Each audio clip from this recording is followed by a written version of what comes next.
पुराने वक्तों की बात है, एक मुल्क पर बादशाह उज़ाहर हुकूमत करता था। इस बादशाह को अजीब व गरीब जानवर पालने का बेहद शौक था। वो ऐसे जानवर चाहता था जो दुनिया में नायाब हों, जिन्हें देखकर इंसान हैरान रह जाए। इसी शौक के तहत उसने अपने खास आदमियों को दूर दराज मुल्कों में भेज रखा था कि जो भी सबसे अनोखा जानवर दरबार में पेश करेगा उसे कीमती इनाम दिया जाएगा।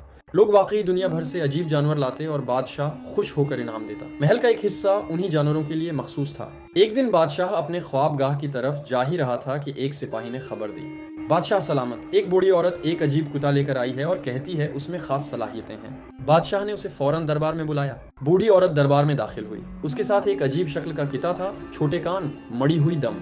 बादशाह ने गौर से देखा मगर उसे किते में कोई खास बात नजर न आई। वो दिल ही दिल में समझा कि बढ़िया सिर्फ इनाम की लालच में आई है। तुम कौन हो? बादशाह ने सख्त लहजे में पूछा। बूढ़ी औरत बोली, बादशाह सलामत, मैं चीन से आई हूँ, मेरा नाम जांग है और ये किता डमकू है। बादशाह ने कहा, नाम तो अच्छा है मगर इसमें खास बात क्या है?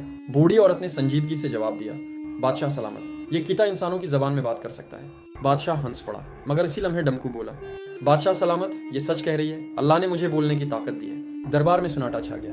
बादशाह हैरान रह गया। ऐसा अनोखा तोहफा उसने कभी नहीं देखा था। खुश होकर बादशाह ने कहा, मांगो जो मांगोगी दिया जाएगा। बूढ़ी औरत ने दौलत और तख्त ठुकरा दिए और कहा, मुझे जल शहजादी चाहिए। बादशाह चौंक उठा।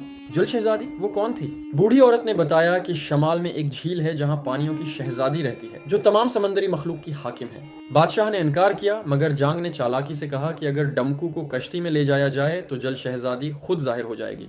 बादशाह ने वादा कर लिया। जब जांग चली गई तो बादशाह ने डमकू से सच पूछा। डमकू ने राज खोल दिया कि जांग दुनिया की खतरनाक जादूगरनी है और जल शहजादी का खून पीकर हमेशा जिंदा रहना चाहती है। बादशाह चौंक गया मगर उसने फैसला किया कि वो जल शहजादी को नुकसान नहीं पहुंचने देगा। डमकू ने एक मंसूबा बनाया। बादशाह डमकू को लेकर झील गया। कुछ देर बाद पानी से एक हुसैन लड़की नमूदार हुई, आधी मछली आधी इंसान, वही जल शहजादी। अचानक आसमान पर जादूगरनी नमूदार हुई और इसी लम्हे डमकू ने बादशाह पर हमला कर दिया। ये सब जादूगरनी की चाल थी। बादशाह बेबस हो गया मगर जल शहजादी ने अपनी अक्ल से काम लिया।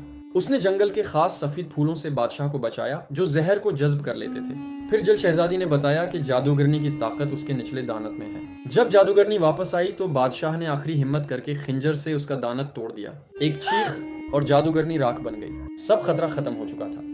बादशाह और जल शहजादी खुश थे। बादशाह ने वादा किया कि वो रोशनी का फूल लाकर जल शहजादी को हमेशा के लिए इंसान बना देगा। जल शहजादी ने भी वादा किया कि वो उससे शादी करेगी।